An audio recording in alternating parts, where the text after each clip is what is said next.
La cultura griega es la cultura que se desarrolló en la antigua Grecia en distintas manifestaciones artísticas, científicas y filosóficas, como la escultura, la arquitectura, la filosofía, la literatura, la pintura, la cerámica, los deportes y la música y la danza, etc.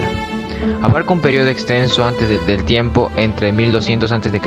y el 146 a.C., cuando ocurrió la batalla de Corinto, que significó la derrota griega y la conquista romana. Pero es entre los siglos VIII y V antes de nuestra era que la cultura griega experimentó un extraordinario florecimiento. En este periodo nació la filosofía, se produjeron las primeras grandes obras de la literatura, la escultura y la filosofía, y se hicieron avances fundamentales en las ciencias. La época dorada de la cultura griega se considera la fuente de la civilización occidental, es decir, del continente europeo y de los países de América hasta donde éste expandió su influencia a partir del siglo XIX. Breve historia de la cultura griega. La cultura griega nació aproximadamente en el año 3000 antes de nuestra era, en Creta, una isla del Mediterráneo. A esta primera manifestación los arqueólogos lo bautizaron como civilización minoica. 1500 años más tarde, la cultura micénica, que se había desarrollado en el área continental de Grecia, invadió y conquistó la isla de Creta.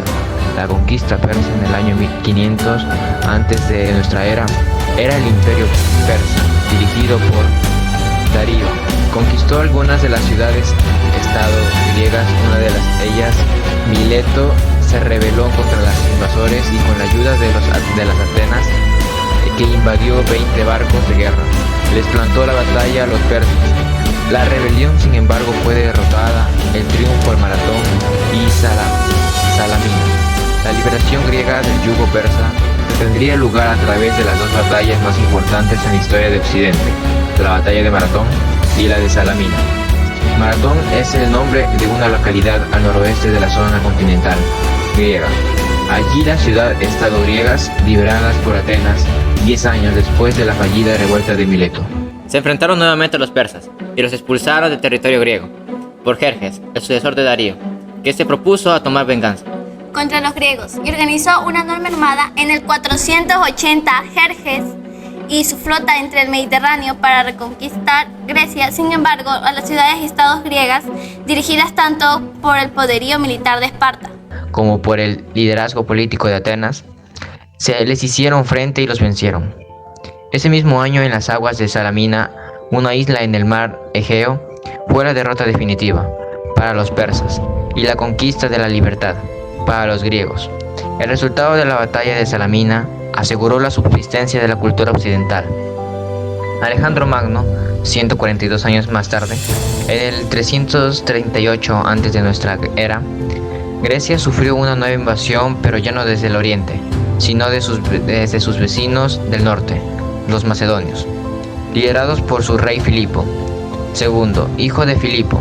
Fue Alejandro Magno, un joven ambicioso y gran admirador de la cultura griega, educado nada más y nada menos que por el gran filósofo griego Aristóteles. Alejandro se veía a sí mismo como un héroe, destinado a repetir las hazañas de Aquiles, que relató Homero en la Ilíada para algunos griegos. Pero, sin embargo, Alejandro era un déspota cuando tomó el trono de la sucesión de su padre.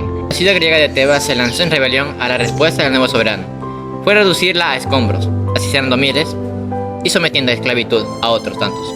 Pero la opinión de los griegos hacia Alejandro cambiaría definitivamente, cuando éste reunió un gran ejército y conquistó el imperio persa, el gran enemigo de Grecia. Por la sucesiva de Alejandro, la cultura griega se expandió por el Oriente Próximo, iniciando así el periodo helenístico.